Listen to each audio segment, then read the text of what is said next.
Thank you for joining us. Yes. And so, really, Monica, you can take over whenever you'd like. I'm going to go ahead Great, and mute myself. great. So thank you for hosting and welcome everyone. My name is Monica Pelli, and I am so excited to be with your group again. I've presented several topics with your group over the last year, and this is another great topic that you've chosen about staying engaged and advancing your career as a remote employee. So we're looking forward to exploring this deeper, and the presentation will be about 45 minutes, and my style of presenting is very interactive. So we're going to use that chat function throughout the whole presentation. We're going to make this for you and about you. These are CompPsych slides. So CompPsych is your EAP company or your employee assistance program. In the very last slide of the presentation, I'll remind you on how you can access those very robust prepaid benefits that are waiting for you to use. So we'll take a look at that at the end. But these are CompPsych slides, and I'm an independent speaker for them. So there's a very short PowerPoint deck here. So we're going to spend more than the usual time on each slide because there's only 10 slides total to the presentation. So if you feel like I'm not moving the slides fast enough forward, that's why, is that we'll just go deep on each slide. So our primary agenda for today is taking a look at the most common concerns people have when working remotely. We're going to take a look at some ways to maximize your efficiency, specifically 5 different ways, and then we'll weave other things into the conversation. And then just touch on advancing your career when you're not as visible on site. So far, before the presentation started, Felicia and I had some nice conversation, and like many people, there's a lot of positive feedback about working from home or hybrid work.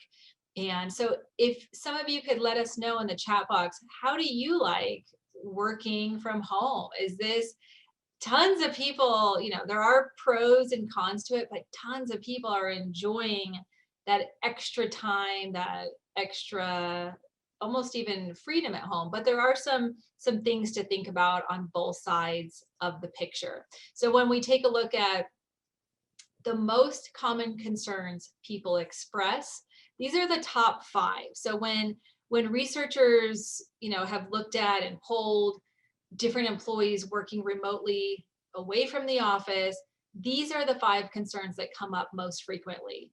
Number 1, self-motivation, feelings of isolation, some lack of trust potentially, miscommunication with coworkers, and concern about career opportunities. So as we take a deeper dive on each of those 5, before I move the slide, which one do you feel what's your knee-jerk reaction to that? What's potentially your number 1 concern, even before we explore it deeper? Do you have any reactions to that? Like, yeah, that's a top concern for me. Is it motivation, isolation, trust, communication, or career opportunities? Feel free to chime in on the chat box, and your thoughts, your perspectives are greatly appreciated. So now let's talk about the self-motivation piece first. So when we're looking at self-motivation, this is, it's a little different when working from home. So working remotely does require a higher level of self-discipline and a different type of skill set.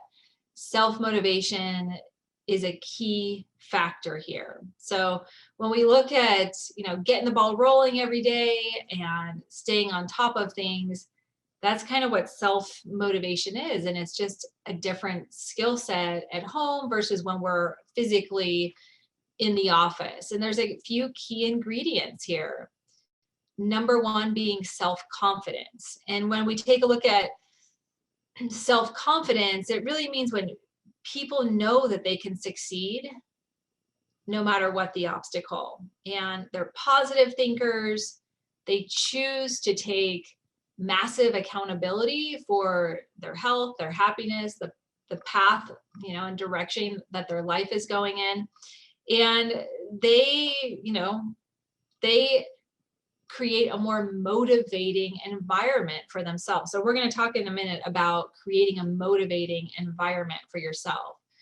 Positive thinking, it turns out mindset really matters when it's related to our day-to-day behaviors. What we, the more positive thinking we have, the more, you know, it's called emotional intelligence, where emotionally intelligent people, they take a very high level of responsibility for their thoughts, their actions, and the way they feel. And they tend to have more positive, solution oriented thinking. But this is what propels people forward.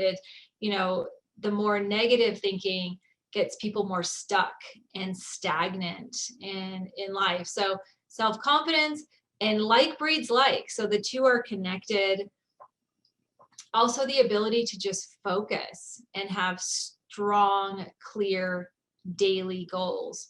So let's pause here for a sec and, focus. When we're at home, how's that going for you? At home, sometimes there's more competing, there's a little more competition for personal attention. Maybe if you've had kids, doing education at home, pets, laundry, things like that. Sometimes it's a little harder to focus if you don't have a completely dedicated space and it's quiet and it's set up the way you want. So what are some ways that help you focus and be productive at home? Let us know.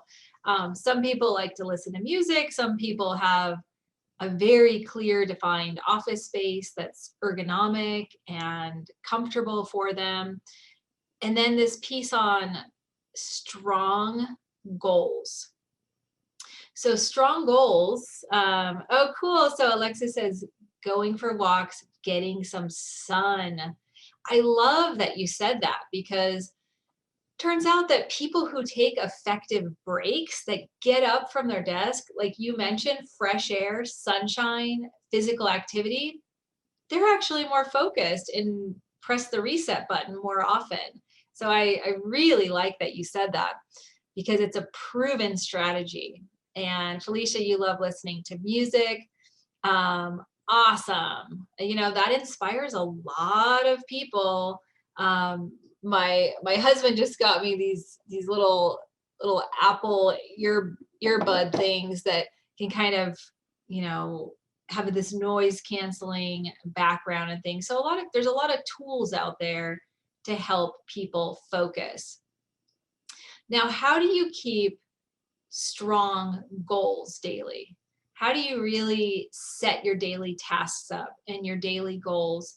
How many of you love list making and you have an effective way to keep track of your daily list, your daily goals, what you need to accomplish? How do you do that? What works for you all? Let us know, because we all have a different strategy. I'm kind of old school. I like to actually write it out with pen and paper, and that's what I've been doing forever, and it works for me. So we all have to, what I say, crack your code. There's a code for you to crack in productivity and nutrition and fitness and, in sleep. We all have a code with the different dimensions of our holistic health, and goal setting is part of that. So you may like technology, you may keep it on your phone, on your calendar, there's tons of different ways, but strong, clear goals help motivate people to accomplish their goals. Now, this piece about creating a motivating environment, I think at the beginning of people transitioning to work from home, even I was telling Felicia before this started that my husband started working from home for the first time in his life a year ago due to the pandemic, and because everybody went home, working from home. And he was just kind of floating all over the house with his laptop, totally unstructured, which is kind of the way he liked it. He liked that free flow. But then over time, as month by month by month went by, now he has an office set up and, an environment that's that's motivating. So have you gone through that where maybe in the beginning things were a little less structured, but now you have a super motivating environment? And what are some ingredients to a motivating environment for you? Some things that I've done this presentation several times over the last year, and a lot of people say they like to keep inspiring pictures at their desk, a comfortable chair, maybe lots of plants and living things, um, great lighting in their office. There's always these keys that make your mind and body feel more inspired. And a piece of that is ergonomics too. There was a lot more work injuries like carpal tunnel and back issues and stuff like that that have been reported just because people don't have the right ergonomics at home. So how many of you have already kind of cracked that code on what your body needs and how you need to support your ergonomics and things? Many people have had to work on that.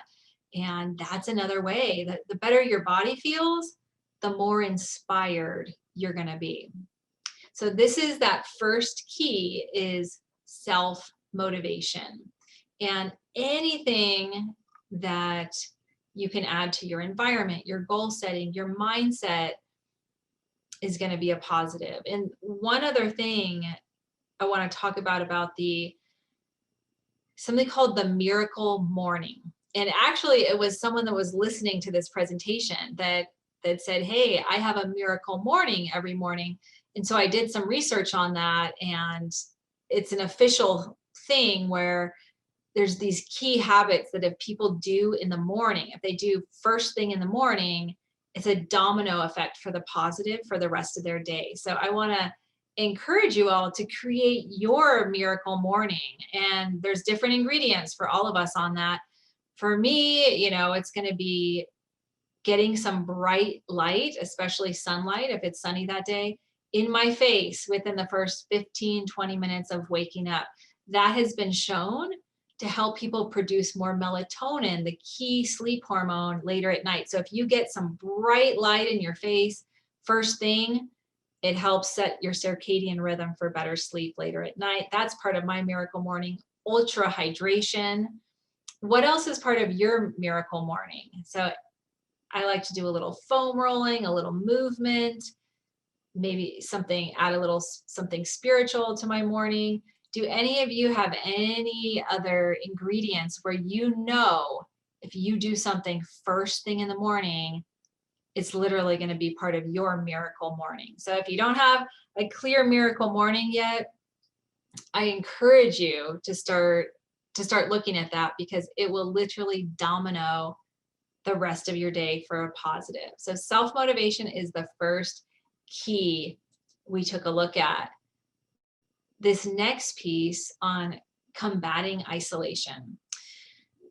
So feelings of isolation and loneliness have skyrocketed over the past year. So ComPsych does an entire presentation on dealing with loneliness and isolation. I just did that topic yesterday with another group. It's been one of the most popular topics because people are struggling with those feelings. And so even as things begin to normalize, we're not back to normal yet, but as things begin to shift and, with the pandemic and things kind of opening up a little more, we're still at that place where we're not back to, most of us aren't back to our full social interactive schedule. So we have to kind of really go out of our way to plan for extra connection. And a phrase that's come out of this past year, because mental health is truly the number one issue companies are facing today with employee health.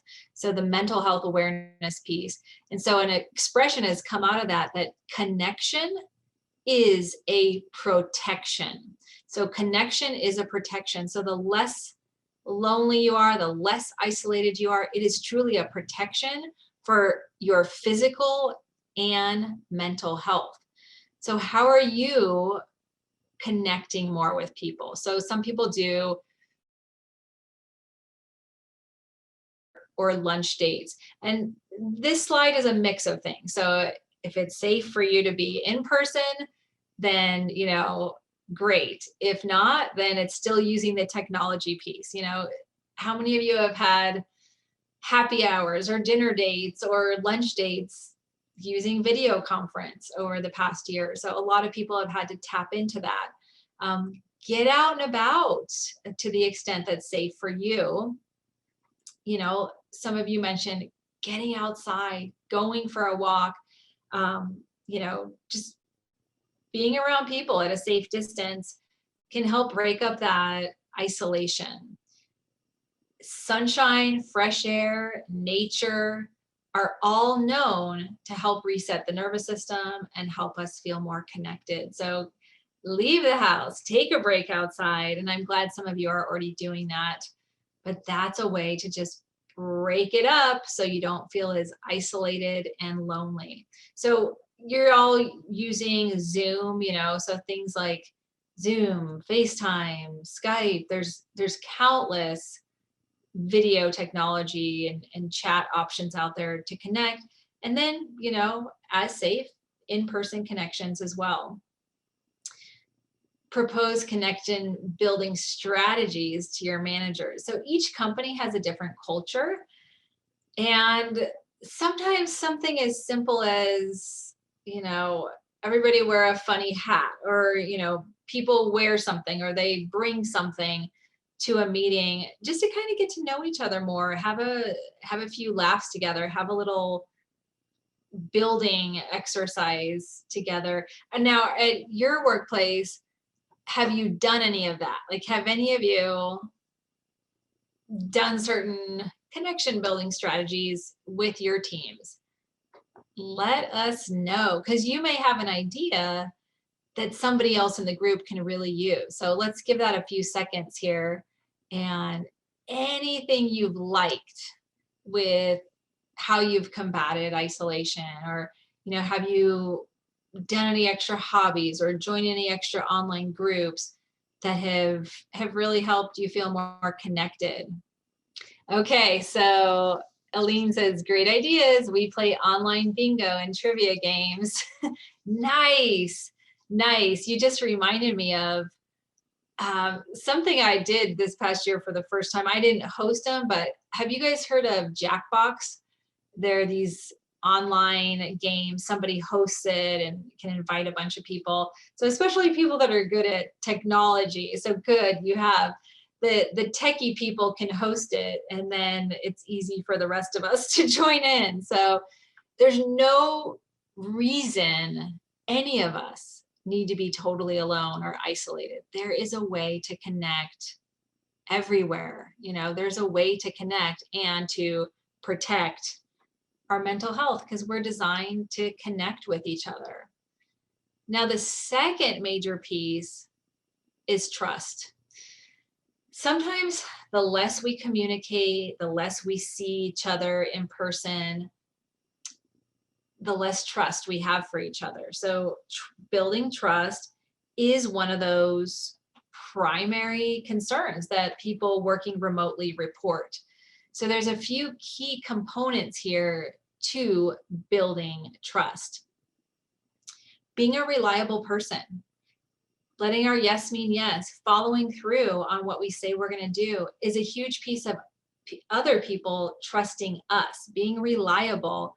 Another thing is, hey, my team can trust that if I'm not at my desk 24/7, I'm still accomplishing my work.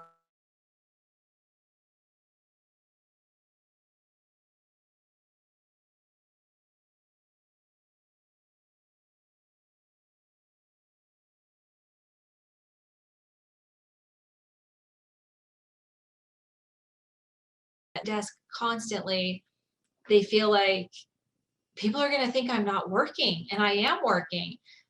So we need to kind of break down that fear and that mistrust, because for you to be the most healthy, happy, and effective worker you can be, you got to take effective breaks, and you got to do what you got to do away from your desk occasionally. So having trust in each other, that even though if we're not plugged in 24/7, we can still trust each other that we are working and accomplishing what we're supposed to be doing.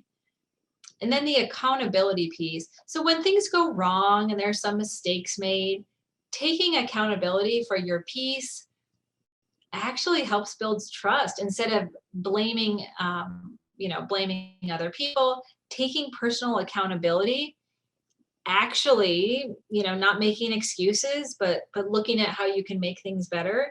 And it helps with people trusting you more. Another thing that builds trust is having empathy. There are some people that are naturally very empathetic. Personally, I like to be empathetic. It's some I've had since a child, just some people naturally have that as a strength. If any of you have any of you done Strength Finders testing, Clifton Strength Finders testing?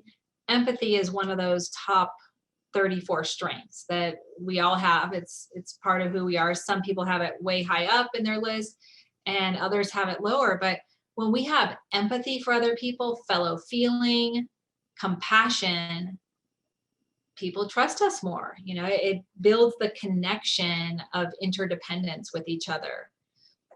Obviously, being honest, consistently being honest, helps people trust our word more, and that is helpful.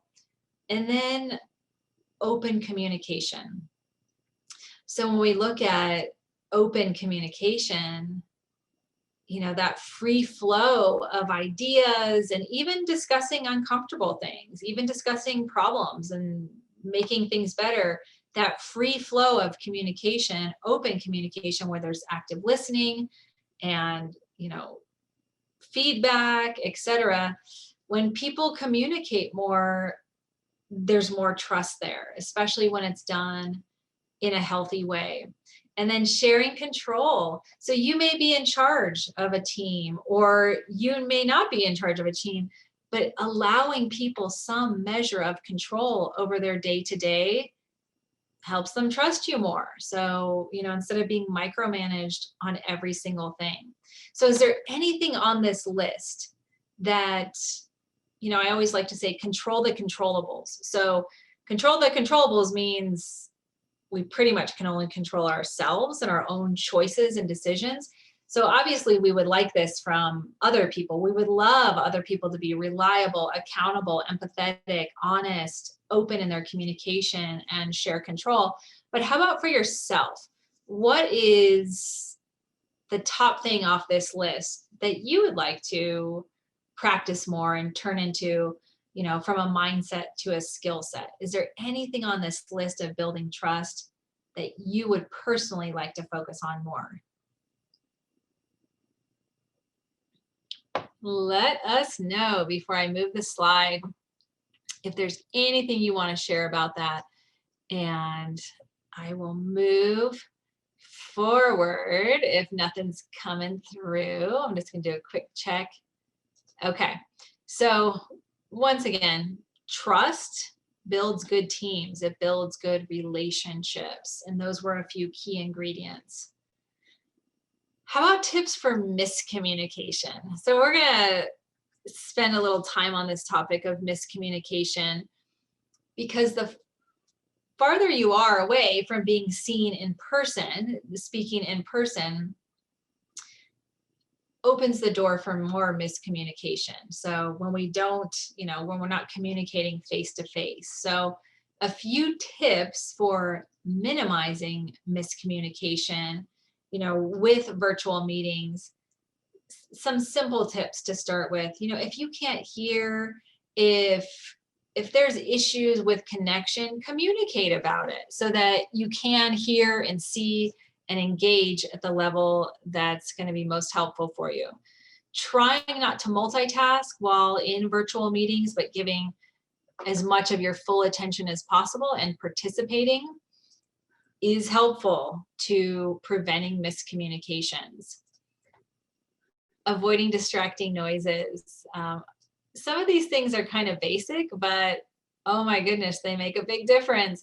So if your audio has to be on during a meeting, trying your best to minimize background noise and to be able to just focus. And if you do have background noise, the etiquette of muting yourself if you're in a meeting that requires interaction. ask for recaps or summaries, or do reflective listening where you summarize what you heard. So this is how I understand it. You can summarize things because sometimes there's a mismatch of information, and the person talking, they know exactly what they're talking about. So they may be missing some of the details for you, but you may not know exactly what that other person's talking about. So especially when we're not in the same room and we're communicating through technology, summarizing and recapping can really be helpful so that there's not more miscommunication. One of my favorite things in this slide deck of ComPsychs is this slide here, tips for preventing miscommunication.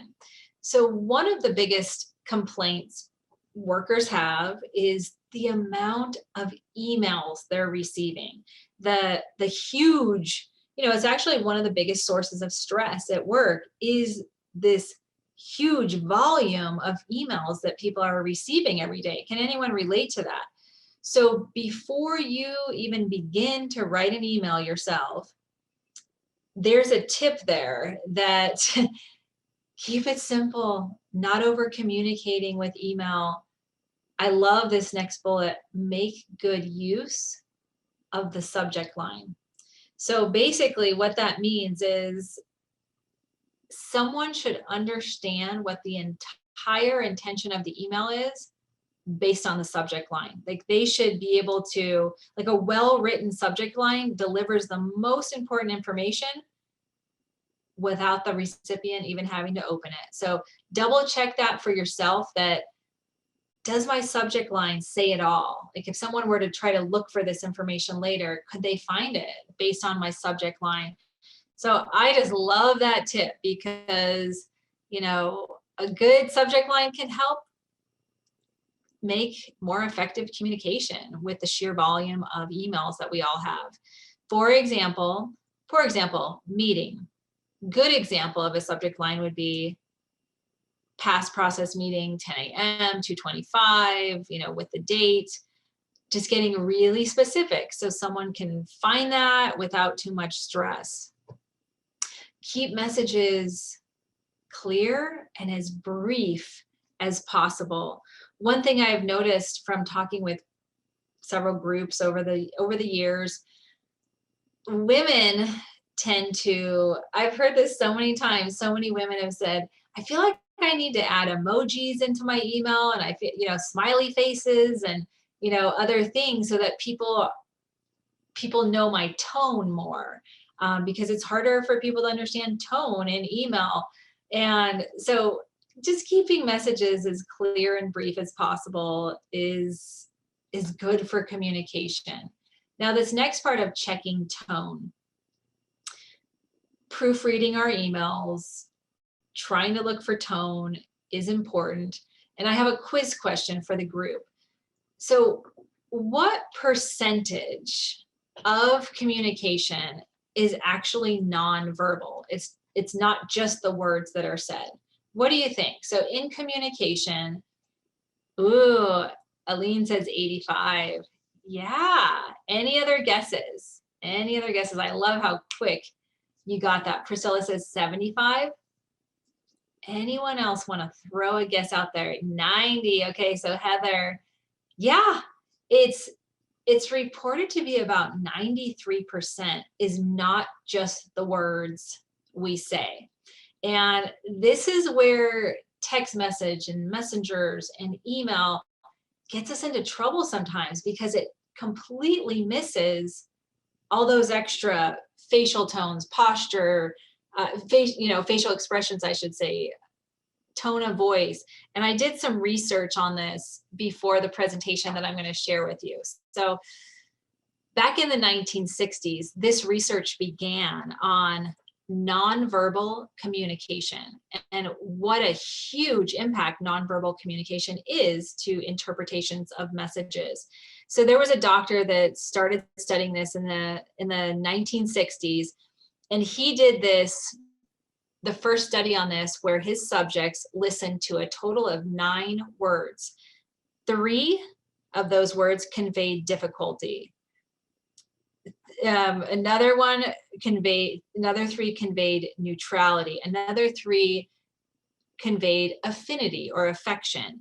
And they would play these recordings of words with different tones that were positive, neutral, or negative. And the result, the subject's response to each word was dependent on the inflection of the voice, even more than the word itself. So the inflection of the voice was the key driver to what the hearer interpreted as the message.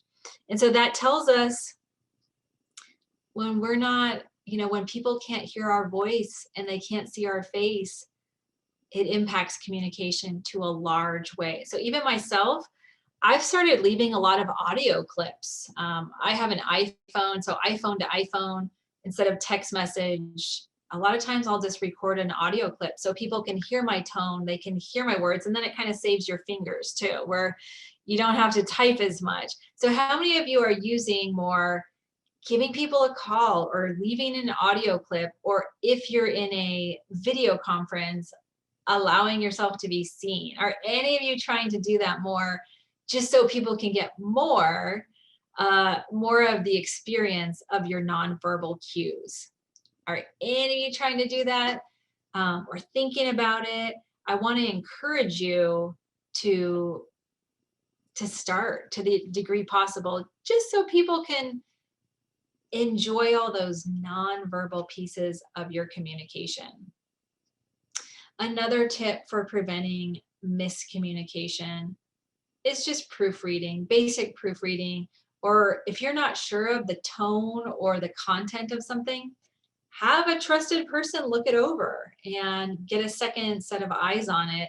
And sometimes others, because we know what we're trying to say, we're clear on that, but sometimes a fresh set of eyes really helps. So I had a good friend that's an engineer, and years ago he told me that at his engineering firm, they always, take the team who's working on a set of plans and pass it over for a proofread to people who have never seen the plans before. And they call it a fresh eyes approach. They always find errors because sometimes we're too in it to see, what's missing or what the interpretation is if we're too involved. So sometimes a fresh eyes approach can help give perspective.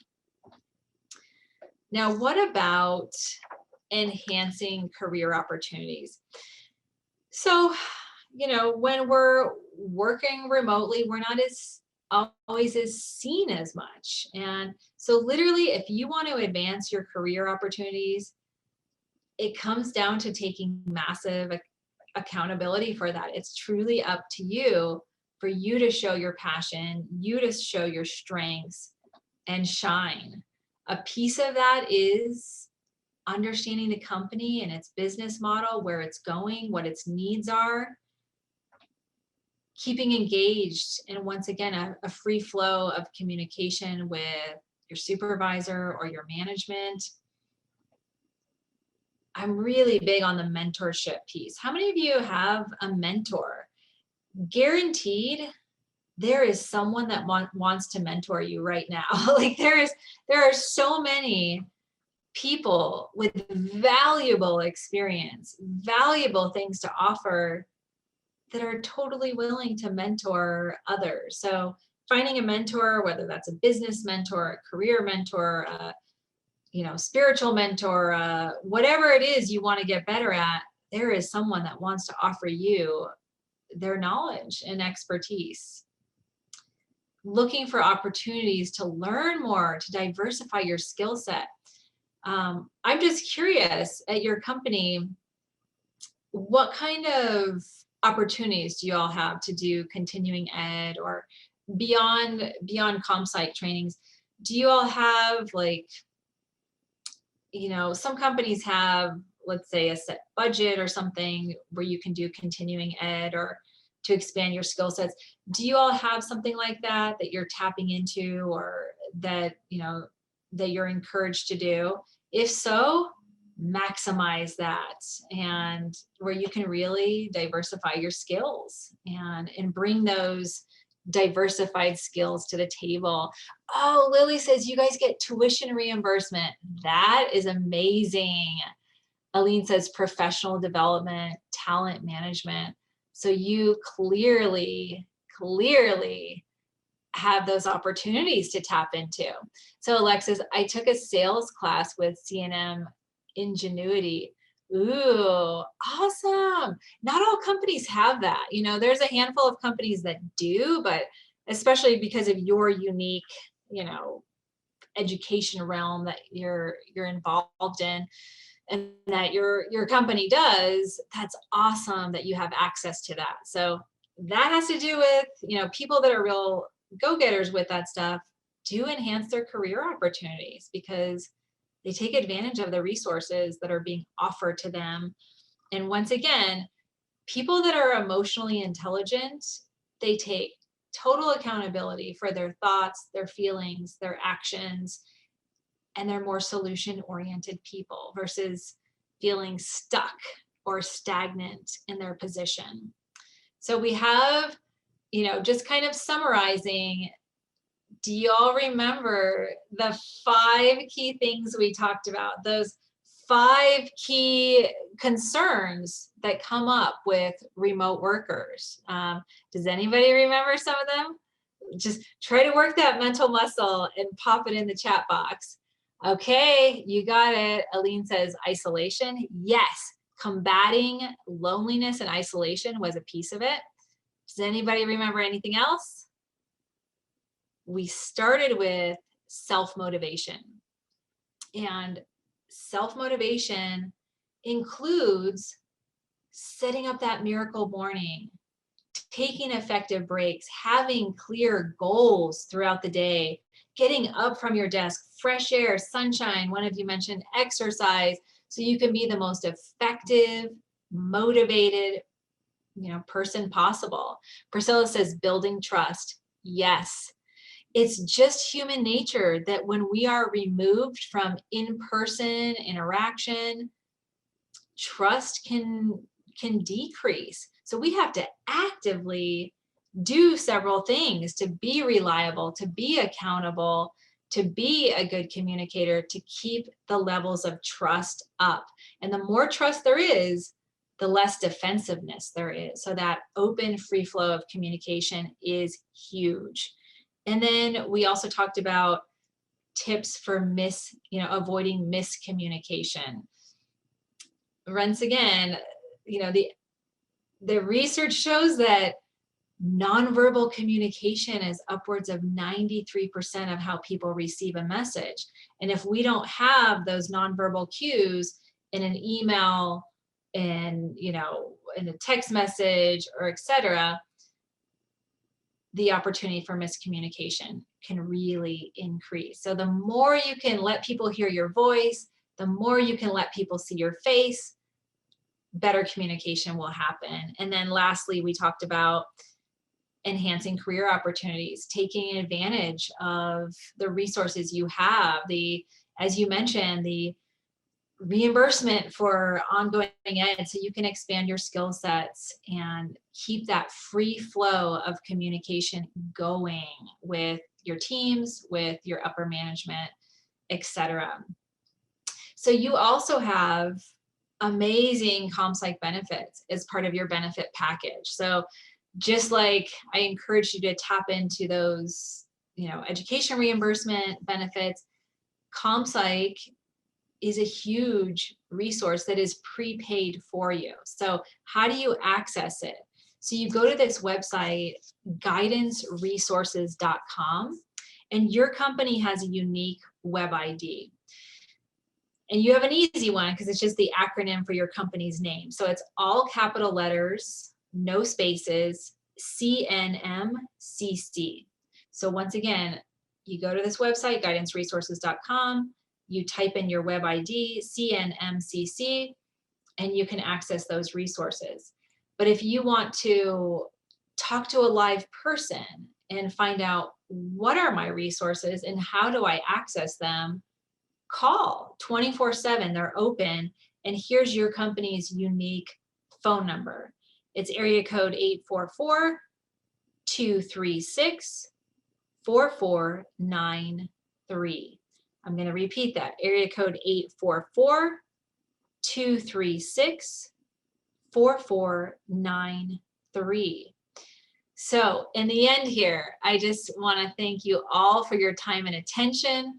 My favorite part of each presentation is hearing what caught your attention that you're going to take from information to application so that you can have a transformation in your life. So out of those 5 categories that we talked about today being the primary concerns remote workers have, what was something that caught your attention that you're excited about to weave into the fabric of your lifestyle? Please let us know in that chat box. I'm going to stay in the room to take a look. So Aline says, taking time for myself. I promise you that if you do even micro amounts throughout the day, you'll be more energized, you'll be more clear and effective. I really like that you're going to take more time for yourself, because it's a fallacy that if we just sit at our desk and work the whole day, we're going to be better workers. It's just not true, because the body needs to reset, the nervous system needs to reset, and our brain needs more blood flow and oxygen, etc. Alexis is going to do miracle morning. I believe that was the term. Thank you. This was great. You're so welcome. Yes, miracle morning changes everything. There are key ingredients to your morning that will domino the rest of the day for the positive.